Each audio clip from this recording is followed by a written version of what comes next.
Hi, Heather here from Creative Kiwi. I've created this video to go together with my new In the Hoop Flying Geese Placemat.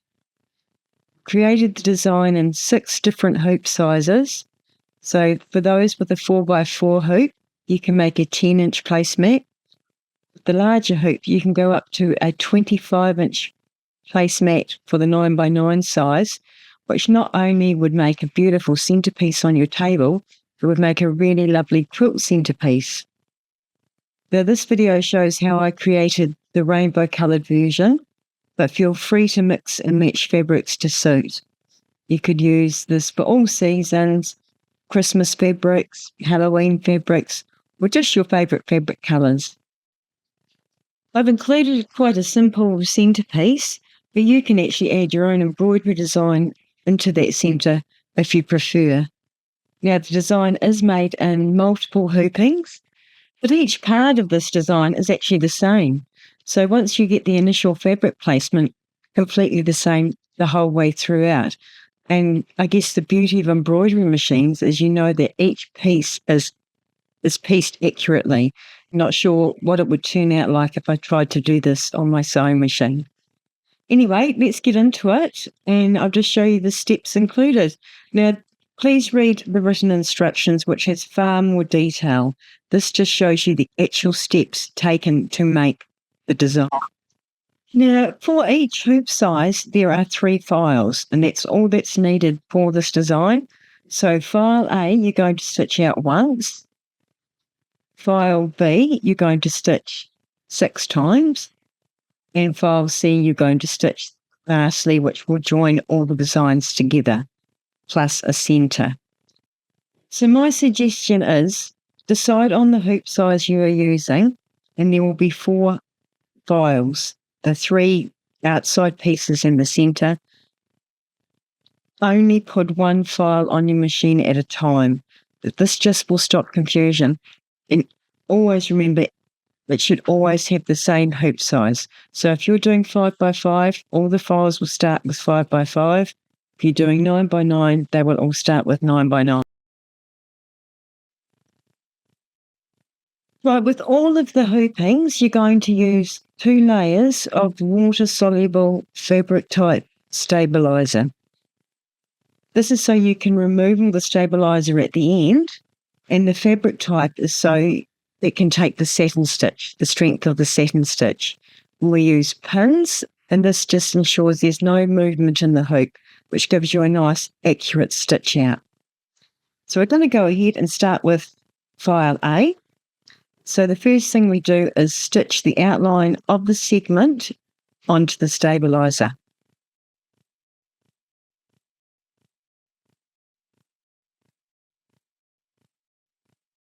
Now we're going to place our beading over the stabilizer and just attach. Now I use a thin polyester beading. You can use beading of your choice, and we do have details on the website of different stockists and everybody's favourites. Now that stitches around twice to give you a nice cutting edge, but also stitches out the fabric placement lines.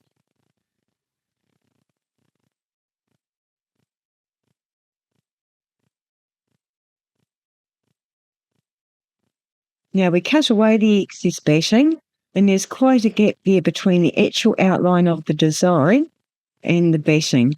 And that just keeps the batting away from the seams, which makes it easier for your machine and for joining. You'll see the gap. For each segment, there are 8 different fabric pieces. And I've put in the instructions that you can use scraps, because you really can just use scraps for this design. I mean, each piece would be maybe 1/4 of the size of your hoop. So depending which hoop size you had, like the 5x7, I think my pieces were about 4x3 inch. So they're very small pieces of fabric. So following the fabric placement lines, the first thing we're going to do is that first triangle on the left-hand side. So I get my piece of scrap fabric, and we're just placing it over that guideline Now the triangle stitch is completely down, so you just need to cover that entire guideline. You can tape the fabric in place if you like.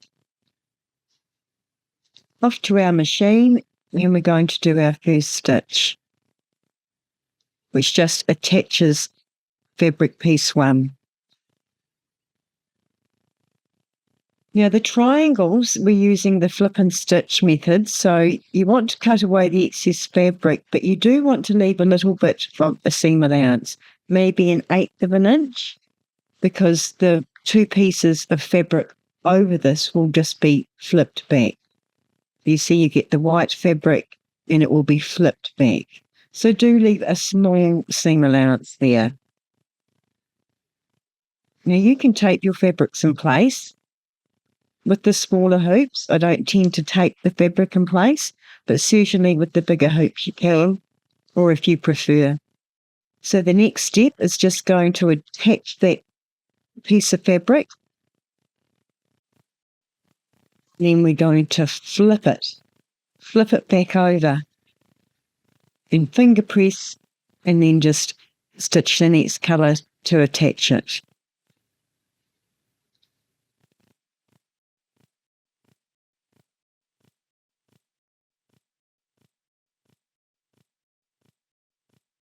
So we take the hoop from the machine, and we're just going to cut away the excess fabric just along, I guess, the right side, or the top in the video, but along the right side.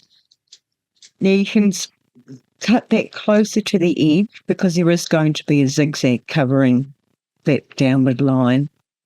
We're going to take our next piece of fabric, and it's right side facing the hoop because we're going to flip it back over, and we're going to place it just on that bottom of that triangle. Off to the machine, and we just attach that. So I've used white thread throughout the entire design, but certainly in these piecing bits you can just use a neutral thread. There we go again. We're going to fold that fabric piece down, finger press in place, and then we're going to stitch it to attach it.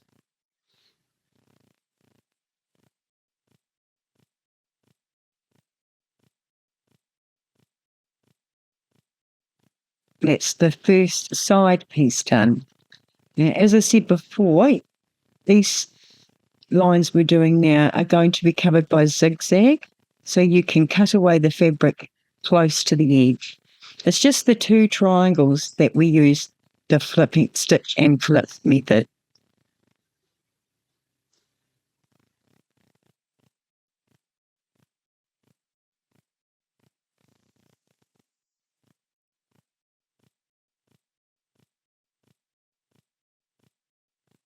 Now we're going to do the other side of the triangle a bit.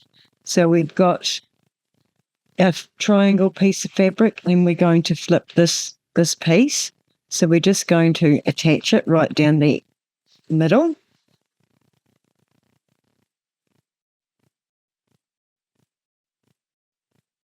Fold the fabric piece back over, finger press.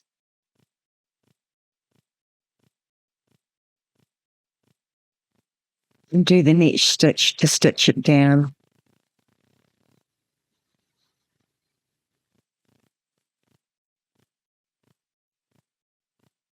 We're going to cut away the fabric. Remember, leaving a smallish seam allowance for the triangle. We're going to copy what we did before. We're going to add our piece of fabric, right side facing the hoop. I'm going to stitch it down. And we're going to flip it over. Now, that one, I had a bit more of a seam allowance, so if this happens at any time, you can just clip it away.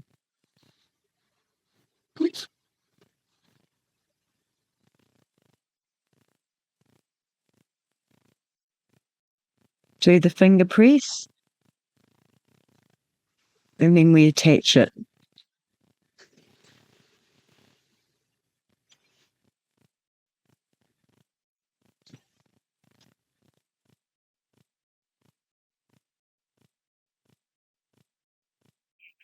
Yeah, this one I'm doing at the machine.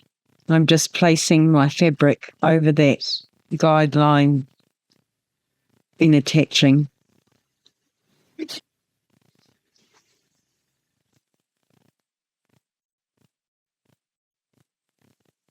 We fold it down over the stitch line or the guideline, and then stitch again to attach.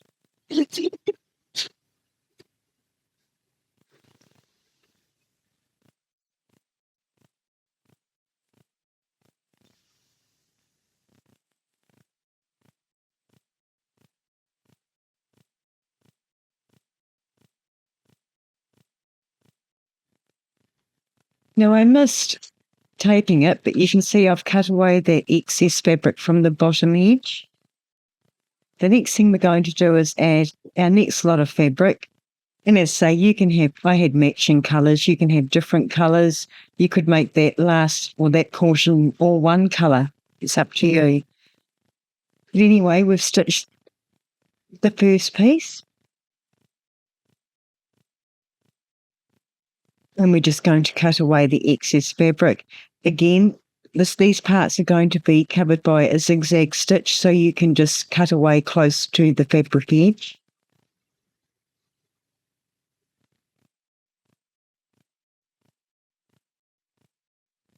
Now we're putting the second piece.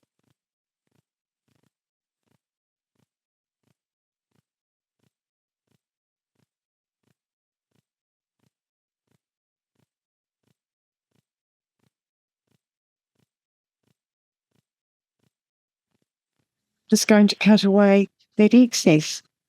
But that's all the fabric attached, and that's going to be the same for each segment that you do. So I'm not going to show this fabric placement again because it's exactly the same.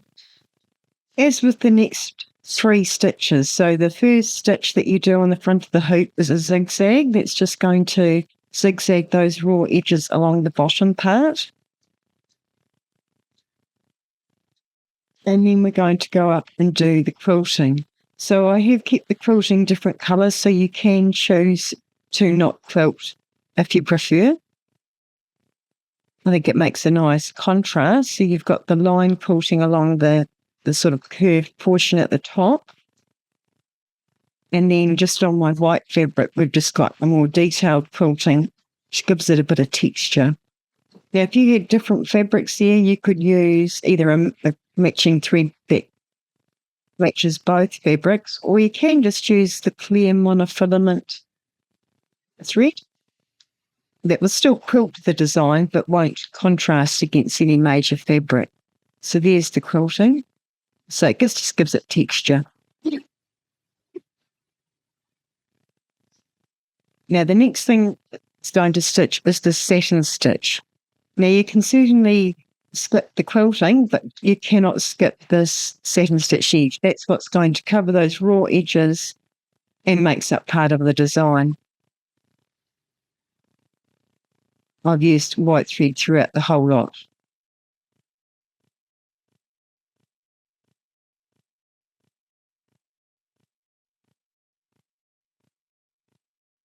So that's the front of the design done, or the segment done. The next bit we're going to do is just to add your backing fabric. Now I've just paused the video here just to show you what you could do. When you're adding the backing fabric, there are a couple of spots on the front of the hoop that your presser foot could get caught in, just where that excess fabric is showing. So you can tape on the front of the hoop, tape them down. I also, in my video, float the backing fabric underneath, but what you can do is, as I show in the picture, remove the hoop from the machine and take the backing fabric and don't walk away from the machine for this round.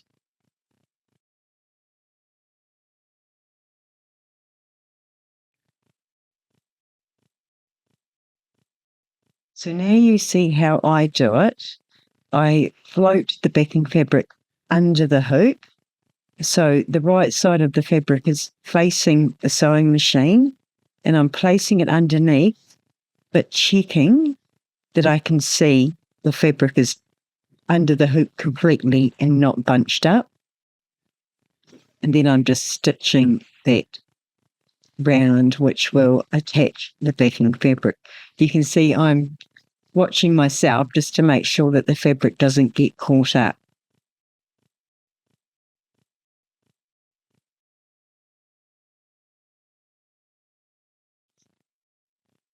So now we get to the stage where we just cut away the excess backing fabric and front fabric. I get into a habit of cutting the backing fabric away first. It's very easy to do the cutting on the front and forget to cut away that back.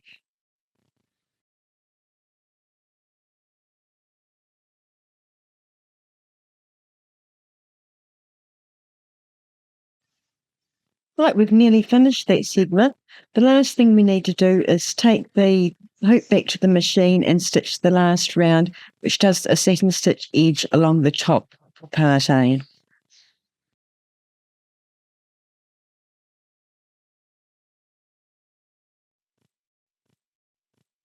And that's your first segment completed.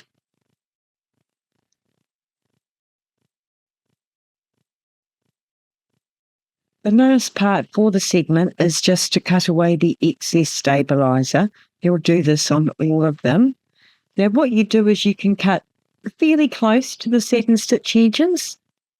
We're going to remove the residual part of that with the water later. But on the side bits where there's just that raw stitch line, just cut as close as you can. This just makes it neat and it makes it nice for when you're joining.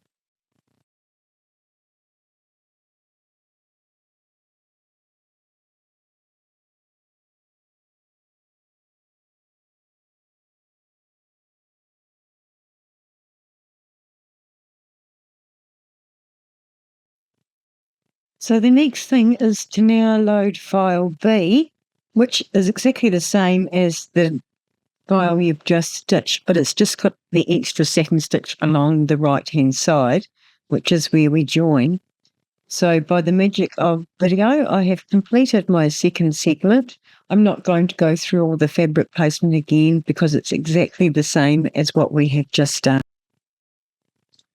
So we've stitched up to the point where we've added our backing fabric. So now we're just going to cut that away and carry on with the joining. So once we remove the excess fabric front and back, we go back to the machine and we just do a zigzag along the top edge. In part A, that continued with the second stitch, but for part B, it just does the zigzag. Now we're going to do our first join.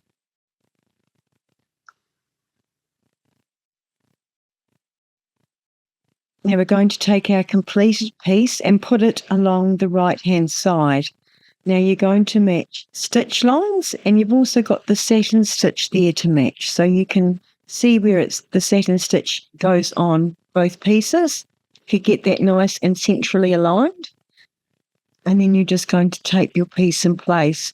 Now you are stitching the stitch line on top of the stitch line of the pink. So the red on top of the pink, there's a slight overlap, just a very slight one. And yeah, just match up the satin stitch. That's a really good guide. Now we return the hoop to the machine and we're just going to stitch that joining stitch, which is a zigzag that goes right down and joins both pieces.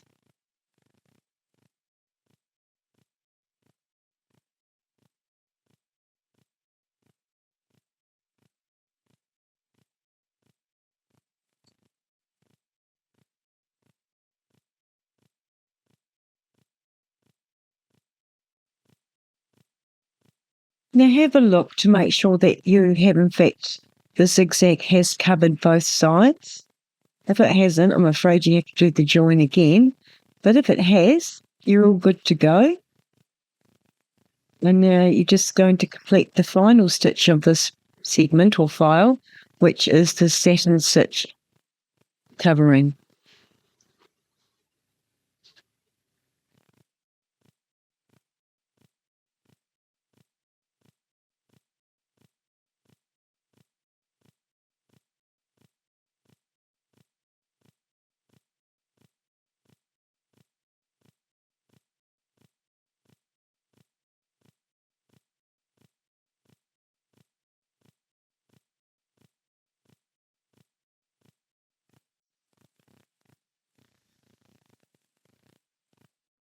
So we remove the hook from the machine and just cut away the excess stabiliser.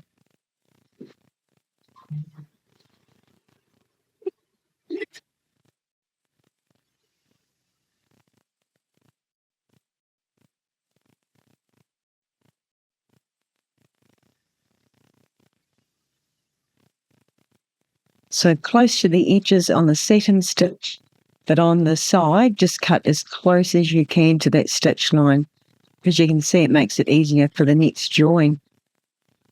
So now you're going to continue with the same file, same steps. There you go, I've got my third one there, doing exactly the same.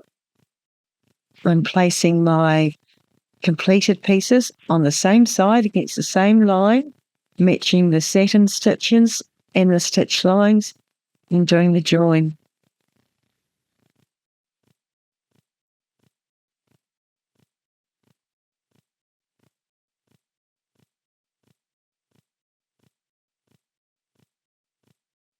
Checking that it's covered both sides.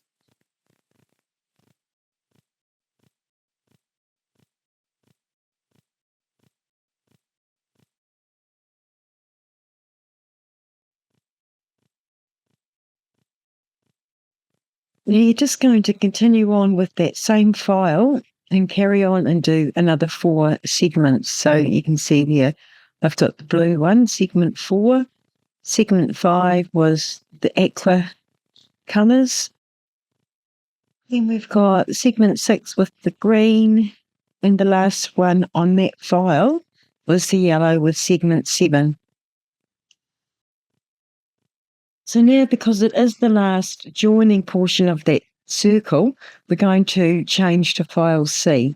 And we're going to stitch this one time.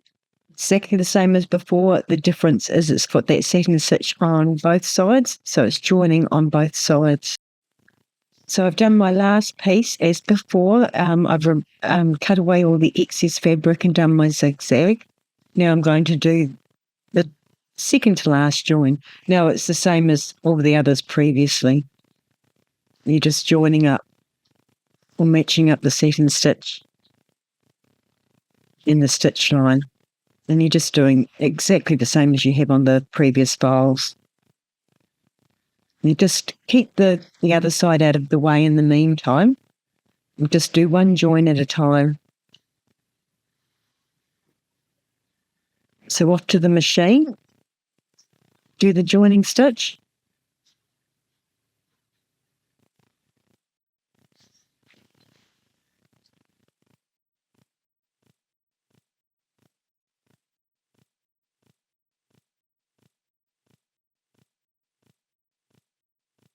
And the satin stitch, did that really quickly, didn't even see it. Now we're on to the last join. So you're doing the same thing, but on the left-hand side. And you can see all those satin stitches are all lined up perfectly along the circles and back to the machine.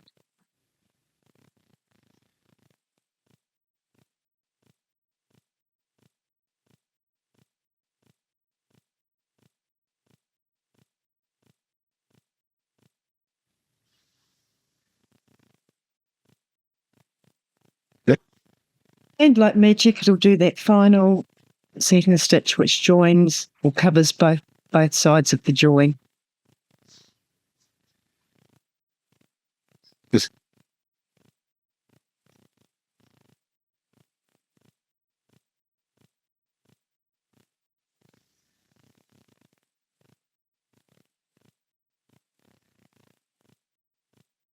That's your circular part completed.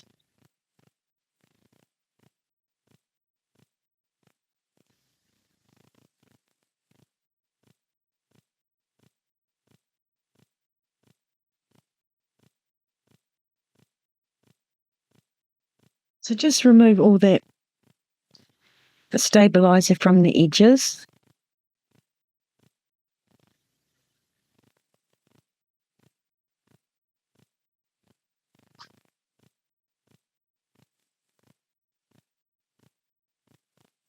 Now we're ready for the centre. So you load the centre file and it's going to stitch the guideline onto your stabilizer, just with those 4 marks, basically to help you centre your design, because what we're going to do is put the placemat on top. Now, I tend to visualise that it's centre. I'm just having a look there, so I'm obviously matching the satin stitches and visualising that it's centre. What you could do is mark in the lines exactly.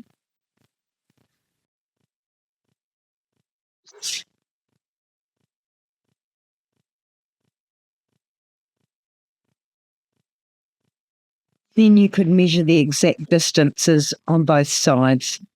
Probably wouldn't use that rule there because it's not so accurate or not so easy to do, but you could have it that it's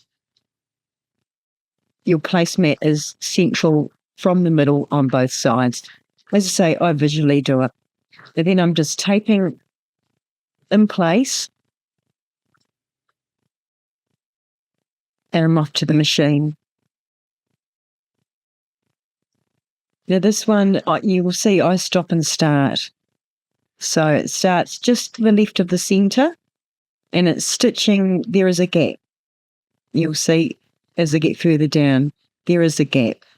Now I stop to remove the tape.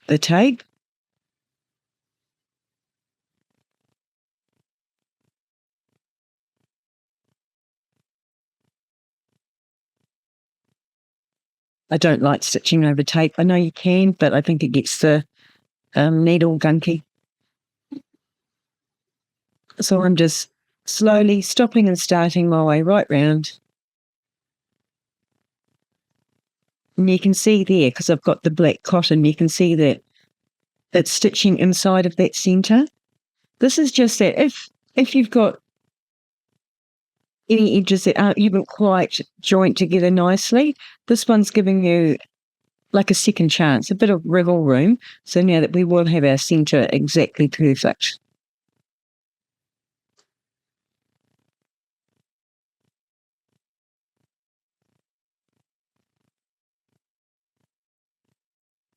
Now it's going to stitch around twice, so you can see I stopped and started it and then got to the point where I was happy with it, so I just let it stitch back around. And that's just to give you a cutting edge. You can see it's fairly central. So obviously if you had the placemat a little bit off to one side, you would see in that particular part. I'm not sure it will make too much difference in the end, but there you go.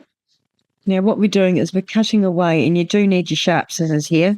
I get my sharp ones out because you are cutting through that satin stitch.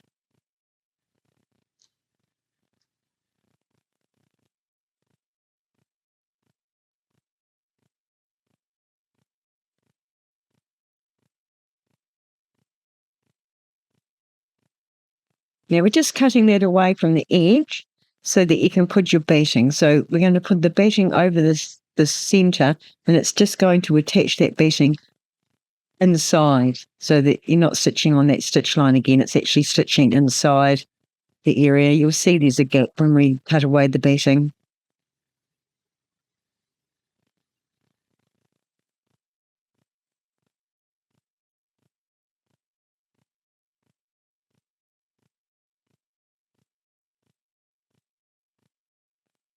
See that gap? It's just keeping the bulk out of the seam.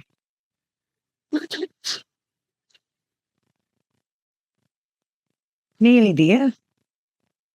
So we're placing our centre fabric over the guideline, and we're just going to attach that. Again, it will stitch around twice. Now this is where I've got a quilting design, a fairly loose one here that looked to me like crystal, and I thought it suited the rest of the placemat. You could put, if you were doing, say, a Christmas themed placemat, you could put a pretty Christmas design in there, a poinsettia, or a message. But there's my quilting. Now we're just going to put the backing on. And I don't float this time. I do actually make sure that I place the backing fabric on the back and tape it. Now, I've used one fabric backing. You could make it a lot more prettier. You could have used a different colour fabric for each segment, or just two different colours. And that way you get a completely reversible placemat. I've just used a plain fabric. Back to the machine just for the last time. It's going to attach that backing fabric.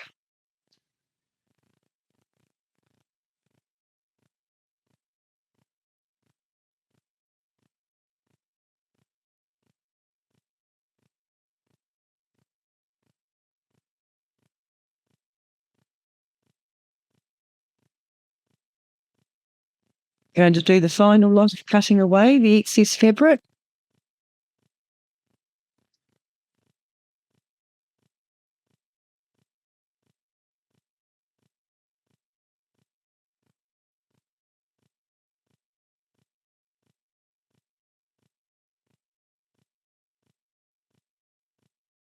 It's really starting to look pretty now.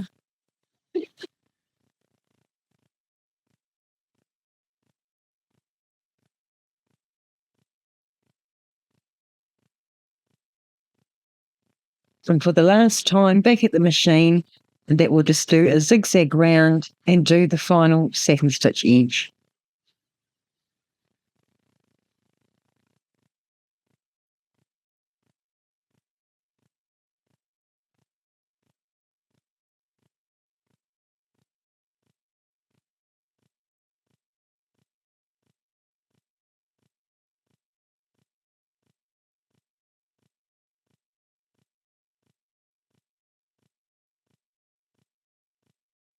This, obviously, the 5x7 size that I made. Oh, and I quite like the size, actually. It's a good size. Definitely big enough for a dinner setting or as a proper placemat.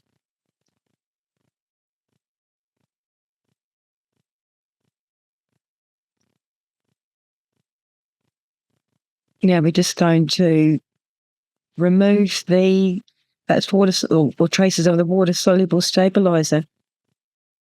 Now you can do that with just hot water on the edges with a Q-tip, or you can just pop the entire design into the washing machine and just get rid of all traces of the stabiliser. If you just do the edges like I've done here, if you spill something on it, water is going to kind of shrivel up a bit, and you can see the back looks a little bit sort of wrinkly. If you pop that into the washing machine, put it through a spin, or just soak to get rid of all the stabiliser, and then once you press it, it'll be back. So just to give you another idea of the sizing, that's the 5x7 one we've just completed. Now it makes a 14-inch, just over a 14-inch finished size, and that's placed on a 16-inch cushion. So I haven't stitched it down, but just to give you an idea of what it might look like. But as I say, the bigger sizes will be beautiful as centerpieces, or what I am going to do is the center of a quilt at some point. Please share the placemats that you make. I love seeing what you do and seeing all the fantastic colour combinations and ideas that you'll come up with. Thank you. Bye.